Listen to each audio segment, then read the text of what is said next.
Australia's military history is more than just a collection of dates and the locations of war-ravaged battlefields. It is the stories of service and sacrifice of those who have answered the call of their country of birth or adoption and the enduring legacy they have created. Join me as we look into one of those stories. I'm your host, Ross Manuel, and welcome to I Was Only Doing My Job, Australia's Military History, a Doc Network podcast. Now let's get started. Over the past two episodes, I've introduced you to Ralph Honner. He was born on the 17th of August 1904 as Hyacinth Ralph Honner, named in honour of St. Hyacinth of Poland, the patron saint of those in danger of drowning, whose feast day shares his birth. He was employed both as a lawyer and a teacher before he joined the Australian Imperial Force as part of the original allotment to the 2nd 11th Australian Infantry Battalion. He served throughout the battalion's initial involvement in the North African Campaign, including in the captures of Bardia and Tobruk, before serving as a commander as a rearguard action in the disastrous British campaign in Greece. Now, as we continue the story of Ralph Honner, we join him and the other survivors of the 2nd 11th in the convoy of warships and troop transports headed for the tiny island of Crete. While most of the 2nd 11th travelled aboard the troop ship SS Thurline Castle, Honner travelled aboard the comparative luxury of the British destroyer HMS Hasty. There he apparently slept in the captain's cabin and enjoyed a breakfast of sausages and eggs. Even though he did lament that even with these creature comforts, he was doing so without any of his personal effects, as he could only bring with him what military equipment he was carrying at the time of the evacuation. Not long after boarding the HMS Hasty, Honner and the survivors of the second raising of the Anzac Corps landed in Crete and humped 8 miles inland. From a strategic standpoint, back in October 1940, Britain considered Crete to be strategically important as it possessed 3 airfields and a deep water port that would allow the Royal Navy to operate in the Eastern Mediterranean and the Royal Air Force to be able to strike at German positions in southern Europe and in particular Romanian oil fields.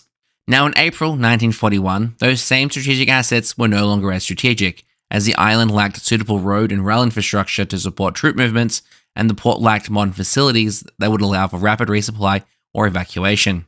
Despite the fact that the island had been occupied by British forces since October, nothing had been done with it, and according to the Australian official war historian Gavin Long, quote, although the possibility of an evacuation from Greece had been in mind since early March, plans and preparations to defend Crete against a major attack not initiated until the middle of April.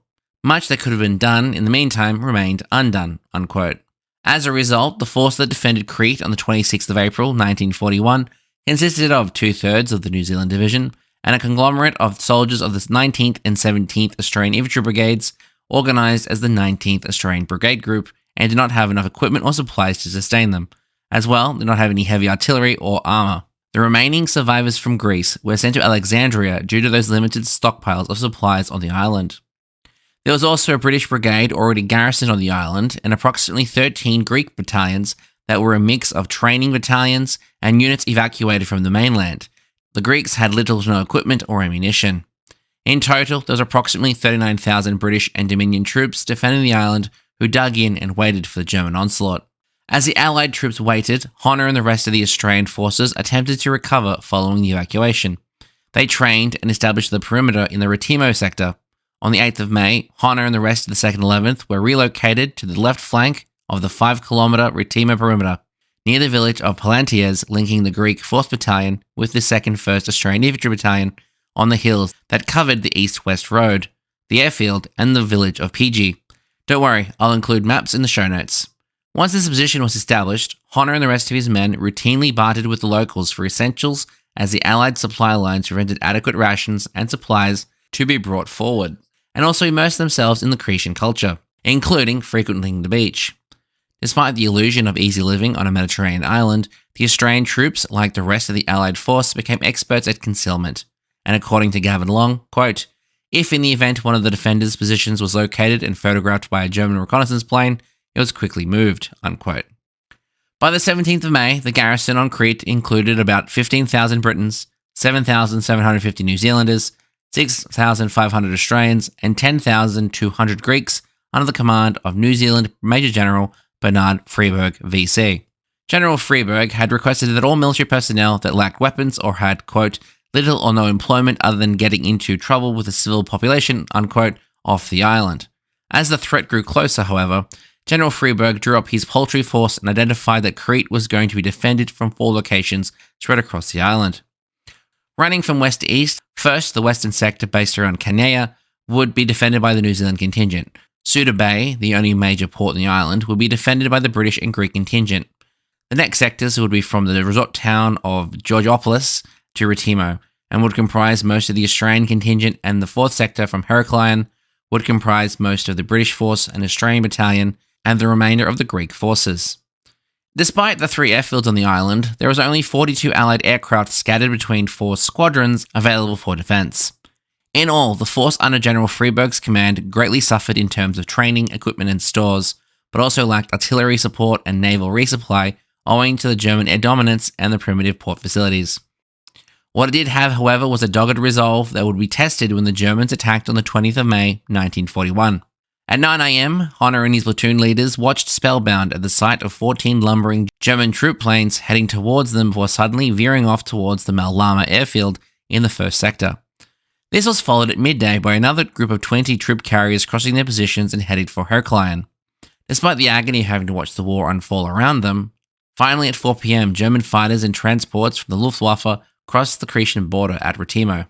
The German attack, codenamed Operation Mercury, initially called for 3 simultaneous airborne landings with the bulk of the force focused on the larger Malama airfield, with the intention of capturing it to allow for reinforcements to be flown in, a tactic they had perfected in their invasions of Denmark, Norway, Belgium, the Netherlands, France, and mainland Greece. Subsequent objectives would be the other 2 airfields, as well as securing road junctions and villages. Honner marvelled at the 15-minute display of German Fallschirmjägers jumping from their planes. Many of those planes were on fire, but still had their formation. Honner recalled to his wife Marjorie that they looked like, quote, lines of little dolls sprouting silken mushrooms that stayed and studied them, unquote. Thanks to Allied policy of concealment and relocation, the German High Command completely misread the size and composition of the Allied force on the island, initially believing only 5,000 personnel defended it, not the 39,450 strong force. The other obstacle that plagued the initial German landings was the complete lack of intelligence on the location of Allied positions. What resulted can only be described as a 35-minute slaughter along the entire perimeter, in which saw most of the German paratroopers being killed while still descending. So devastating would this resistance be that Germany would never attempt another airborne landing during the war. Despite the losses sustained to the Fallschirmjäger on the descent, by afternoon enough would have made it to the ground alive to seek cover and commence firing back. This was assisted by the devastating German air superiority that forced the defenders to move at night to be able to reinforce each other. The lack of armour or adequate transport to effectively launch a counterattack, and the appalling communications network on the island that was so bad that a commander couldn't even effectively communicate with her own perimeter. This disconnection resulted in General Freeburg not fighting a singular defence of the island, but 4 separate battles that couldn't communicate or support each other or their commander. While Honner and the rest of the 2nd 11th enjoyed some early successes in the campaign, the inability to concentrate the Allied response to deal with the German assault meant it was all over in 10 days. Honner could do little but try and hold on as the 2nd 11th, like the rest of the Allied garrison, was whittled down, and Honner would lament to his wife Marjorie the pain of having to send men of his command to their deaths needlessly. And on more than one occasion, he filled in the role of a platoon commander or message runner. While this act endeared him further to the men of his command, this willingness to never request a task to be done that he wasn't prepared to do so himself, as a company commander and battalion executive officer, his priority should have prohibited such risks. On the 26th of May, General Freeburg informed General Archibald Wavell, Commander-in-Chief Middle East, that the Battle of Crete had been lost, and the following day Wavell ordered an evacuation. Unfortunately, Colonel Ian Campbell, Australian commander of the Retimo sector and commanding officer of the 2nd First, was unaware of this initial plan despite several attempts to get word to the Australians. On the 29th of May 1941, as Honner redeployed what remained of C Company, a force of little more than 60 officers and men, around the town of Perivolia, when a message was dropped onto the sector. It read simply, quote, Waratah's Bulleye, Puckapunyal St Kilda, Gropers Albany, Bog and Hoppet, unquote. Now this random string of words would have meant nothing to Germans or really anyone else who wasn't Australian. The Australian force in Crete comprised of men of New South Wales, whose state flower is the Waratah, Victorians whose main military base was Puckapunyal, and West Australians were colloquially known as Sandgropers. Bulleye, St Kilda and Albany were all coastal towns in these respective states. Bog and Hoppet, according to Gavin Long, meant fight your way out, get moving. So translated to common English, that message read, Soldiers of New South Wales, Victoria and Western Australia, fight your way to the coast and get moving. The order to retreat had been given, but the situation was far from ideal, as German forces stood between the beleaguered Australians and the road south. With no other options available, with no food, ammunition and rising casualties, Colonel Campbell proposed surrendering. However, Major Alan Sandover, commanding officer of the 2nd 11th, had other ideas. He gave the men under his command a different option. They could surrender, or they could destroy their weapons and take to the hills, make it to the coast and try to get back to Egypt. Honner passed the word to his men and steadily withdrew what was left of his company back towards the coast. Sadly, despite his best efforts, in his own words, quote, "C Company as a fighting force ceased to exist." Here in Crete, where so many of the bravest of the brave had fallen, it could vaunt no victory, but to the end of its last battle, its devoted remnants have borne themselves manfully. The strong sustaining the weak, and the weak not faltering in the blackest moments of disaster. There were no sign of panic, no selfish action, nor bitter word. Their arms have been defeated, but the slings and arrows of outrageous fortune could not shake their sturdy spirit, unquote. For their time on Crete, the 2nd 11th would sustain 53 killed, 126 wounded, and 423 become prisoners of war, including most of what remained of C Company. The battalion suffered higher casualties than any other Australian unit on the island, and Colonel Campbell would be one of 25,328 British and Commonwealth prisoners of war from the campaign. Honner would lead a ragtag group of survivors towards Agia Galeni on the southern coast of Crete in the hopes of acquiring transport off the island by hook or by crook. When they arrived, however, they found 300 British troops and set to work fixing what boats they could find to try to get off the island. Some of these attempts were successful, managing to reach Alexandria to inform British command of troops that still required rescue, while others were captured by the Germans. Honner would continue to evade the Germans while he awaited rescue, and in fact narrowly escaped capture when a German unit entered Agia Galeni and took the British forces still there prisoner. Honner and a number of Australian survivors were several miles upriver at the time, making use of a swimming pool they had commandeered into a base camp and regularly visited. They only discovered what had happened when they returned to the town to find it occupied by Germans. On the 9th of June 1941, Captain Ralph Honner would be listed as missing in action, and Marjorie would receive a telegram stating that he was, quote, "missing in action, believed killed," unquote. This scene was duplicated an additional 53 times around the Great Southern Farming Belt where Honner lived. For the next 3 months, Honner hid in the caves around Appadulu, supported by local Christian population, until he and 120 Australian, New Zealand, British and Greek troops were evacuated aboard the Royal Navy submarine HMS Torbay. It would seem that Honner, and the position of ranking officer of this motley crew, truly lived up to his canonized namesake. Only 13 officers and 39 other ranks of the 2nd 11th managed to escape to Egypt. One of them was Ralph Honner. There would only be a tiny drop out of the 18,600 British and Dominion troops that were evacuated. Honner reported back to Alexandria on the 23rd of August, and after a brief period of convalescent leave in Cairo, Honner was transferred from the regimental supernumerary list and reassigned to the rank of temporary major to the 2nd 11th, or at least the shell of the former battalion had become, as it licked its wounds in Palestine and undertook the arduous task of replenishing its depleted ranks. By the end of September, Honner's promotion to major was made substantive, and the 2nd 11th had been relocated to Syria to prepare defensive positions against either a Vichy French or German invasion, before he was called back to I Corps headquarters, and used his legal experience served as prosecutor in a series of courts-martial. At the end of these proceedings, Honner had been informed that he had been given command of the 19th Training Battalion on the 30th of October 1941 and was bound for Australia. It was the practice of the AIF at the time to have a training battalion corresponding with every brigade and commanded on a rotational basis by officers of that brigade. This was so they could pass on their experience and expertise to the reinforcements while they were sent to join the men at the front line to complete their training. Honner would ring in the new year with the news he had been awarded the Military Cross for his service in Greece and would depart for Australia aboard the transport the Cunard ocean liner RMS Laconia on the 13th of March 1942. He would then go on to transfer to the Katoomba on the 25th and later the Holbrook on the 30th. He would arrive in the 5th Military District of Western Australia on the 14th of March 1942. Interesting side note, the Laconia would end up being sunk by U-156 on the 12th of September 1942 and would go down into history, would be one of the largest ships sunk by U-boats during the war. Upon his return to Australia, Honner and Marjorie were able to spend a week together before he had to report to the 19th Training Battalion headquarters. And this period of marital bliss only seemed to cause an issue for their children with the youngest Brian, who was already 3 at the time, reporting to the nuns who ran his daycare, quote, "There's a strange man cuddling mummy in the bedroom," unquote. For the children, Honner was little more than a photo on the mantle than an actual person.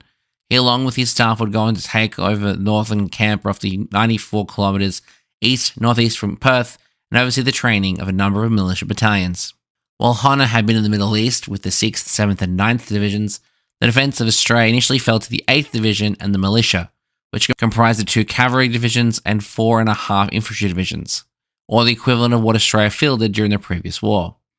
Now, while on paper that would seem impressive, however, priority had been given to the forces in North Africa in terms of leadership, manpower and material. There was a critical shortage of this in the Pacific, which was only exacerbated when the 8th Division was lost during the surrender of Singapore a month to the day of Honner's arrival. This meant that the defence of Australia fell to the militia, a force of men either too old or too young to serve in the AIF and with equipment deemed not suitable to be taken overseas.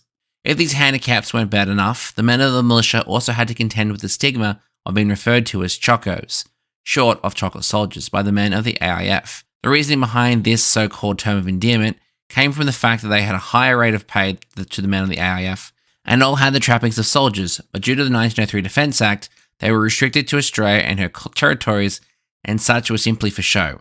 If they were to fight, they would melt under the pressure. On the flip side, the militia regarded the AIF as arrogant. As the Japanese continued their advance southward to isolate Australia, they landed troops in the Australian territory of New Guinea on the 23rd of January 1942. Japan's objective in this campaign was the colonial capital of Port Moresby on the south coast, as its capture would neutralise the Allies' main forward base and could be used to launch direct intervention attacks within the Timor Strait. General Douglas MacArthur, Supreme Commander Allied Forces Southwest Pacific, knew this and was determined to hold it. And while the newly elected Australian Prime Minister, the Honourable John Curtin, negotiated with Winston Churchill for the return of what remained of the AIF in North Africa back to Australia, it fell to the 49th Battalion of Queensland, the 53rd Battalion from New South Wales, and the 39th Battalion from Victoria to garrison Port Moresby and hold the line to the coming invasion. Now, I've covered this in a TikTok video before, that despite what the wartime propaganda was saying, Australia was in no actual risk of being invaded by the Japanese. And despite the sudden and rapid collapse of the European colonial powers of Britain and the Netherlands in the South Pacific, inciting a wave of victory fever in some mid-level naval officers who suggested that Australia should be invaded to prevent its use as an Allied base, these conversations never went anywhere, with the Japanese army labelling them as gibberish, as the invasion of mainland Australia would have required Japan stripping the garrisons of China and Manchuria, and the Naval General Staff lambasted the plan as they lacked the shipping to undertake such an act. Instead, by mid-March 1942, the plan had become to isolate Australia from the United States by occupying the islands on Australia's northeast, New Caledonia, Samoa and Fiji, in order to force supply convoys to take the longer route around New Zealand, which would have used more supplies than they were actually transporting. By April, the Japanese launched Operation Mo, which was the 4-pronged attempt to capture Port Moresby by both land and sea. Most of these prongs were to take islands in and around what is now Papua New Guinea in order to secure resources or lines of communication, and were for the most part successful. That is, of course, until the Battle of Coral Sea on the 4th and 8th of May, which destroyed enough of the naval assets to force the amphibious force to turn back. Port Moresby was safe, at least for the time being. This didn't stop waves of panic rippling across Australia at the thought of the Japanese invading. This was propagated by the discovery of Australian pound notes on dead Japanese soldiers in New Guinea, minted in Japan, and was used as evidence of an upcoming invasion. In reality, this occupation money was intended to be used in the captured Australian territories, not the mainland.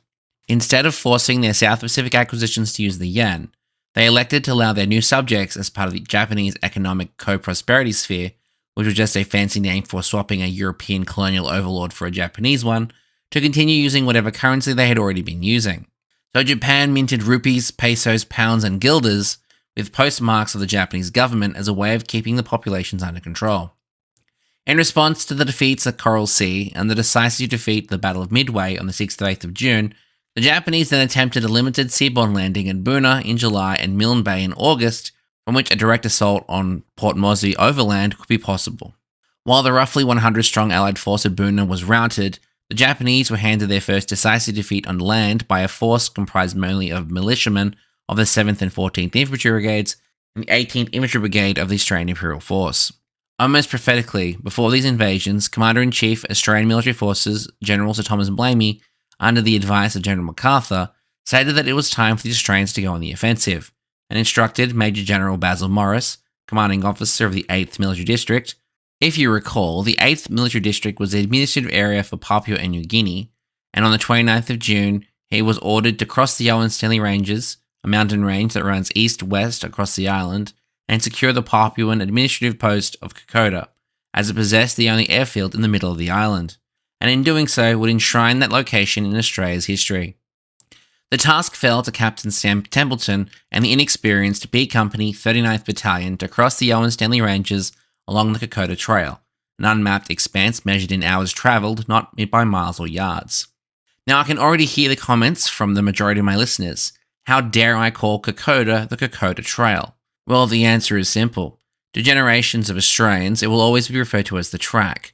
The battle honour for this campaign, the official gazetted name for this stretch of real estate, the Papua New Guinean government, the Australian Army, and the Australian War Memorial all classify it as Kokoda Trail, and the term was adopted by the Battles Nomenclature Committee as the official British Commonwealth battle honour in October 1957. During the war, however, it didn't have an official name for the path leading from Port Moresby to Boona via Kokoda, and was known interchangeably as track, trail, or road, and for simplicity's sake, I'll just refer to it as the sources do. Just before we continue, here's a word from one of our sponsors. This episode was made possible thanks to the generous support from our backers, whose donations go towards paying for distribution and streaming costs, the digitization and procurement of records, as well as everything else that goes into making a podcast. And if you enjoy what we do here at I Was Only Doing My Job and want to support the podcast directly and get some sweet rewards in the process, follow the link in the episode description or visit our website to buy the podcast a coffee, either as a one-off or as an ongoing subscription. At the lowest tiers, you'll get episodes early and ad-free, and at higher tiers, you'll get a mention in the episode and even the ability to suggest future topics. For more information, check the link in the episode description or check out www.thedocnetwork.net. And now, let's get back to the show. Japanese forces from the South Seas Detachment landed at Gona on the 21st of July and quickly moved inland. The first fighting occurred between the 39th and elements of the Papuan Infantry Battalion 2 days later. While they were reinforced by battalions of the 30th and 21st Brigades, it was poorly equipped, had not yet developed effective jungle warfare tactics, and was fighting at the very end of a very long and difficult supply line. Despite a number of desperate delaying actions were fought by Australians, they withdrew along the trail, and unfortunately both the commanding officer and the second-in-command of the 39th were killed in the retreat. After a disastrous attempt to recapture Kokoda, the Australian forces fell back to Isarava. During this time, Major Ralph Honner was still overseeing training, and on the 1st of August 1942 was overseeing the training of the 38th Battalion Citizens Military Force. There he received orders to return to Perth. On his arrival, he was informed that he was promoted to temporary lieutenant colonel and ordered to report to Port Moresby and then assume command of the 39th Australian Infantry Battalion upon arrival. At the time, most people would have been unaware of Kokoda, and Honner was no exception. It was also unlikely that he would have heard of Isarava, where the unit he was supposed to take command was located, and if he had any knowledge of the 39th Militia Battalion that he was supposed to command. After spending one final day with Marjorie, Honner collected his bags and flew from Perth to Ceduna, then from Ceduna to Parafield, then to Melbourne, Sydney, Brisbane, and Townsville, then finally via Caddeley in a flying boat to Port Moresby, arriving there on the 5th of August, 3 days later. Remember in the story of Honorary Air Commodore Sir Charles Kingsford Smith, he did the same flight in about a day non-stop. On his arrival, Honner received orders to replace Major Alan Cameron, who had been sent forward from the 30th Brigade to assume command on the 4th of August in the interim. He also was to take command of not only the 39th, but of Maroubra Force, which was the code name for the ad hoc infantry force that had been created out of the 39th, a Papuan Infantry Battalion, the 53rd Infantry Battalion, and the 21st Brigade, which comprised of the forces of the 2nd 14th, 2nd 16th, and 2nd 27th Battalions, Australian Imperial Force. He arrived at Isarava unannounced at 13:30 on the 16th of August 1942, and as the unit was engaged in battle at the time, there was no parade nor a formal change of command ceremony. According to his adjutant, Lieutenant Keith Lovett. He, quote, walked up to a group of us standing around at Ishirava. I walked over to him, I saw he was an officer, and I said, "Can I help you in any way?" He said, "Yes, I'm Colonel Honner. I'm your new CO, and I'd like you to take me around and introduce me to the company commanders." He told me briefly about his history and what he'd done, and I thought, well, that's enough for me. Let's go, unquote.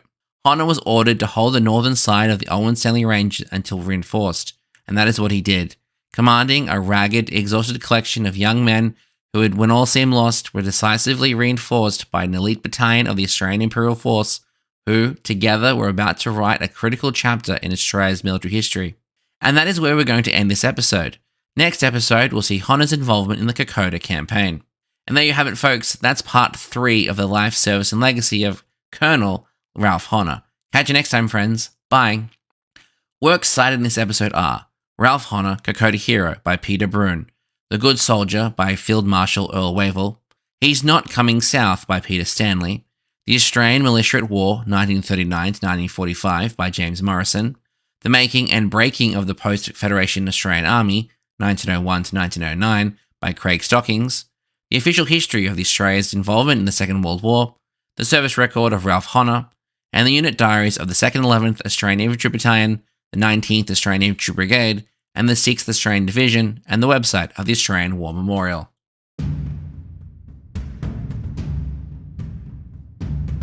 Thanks for listening to the I Was Only Doing My Job Australia's Military History podcast, a Doc Network production.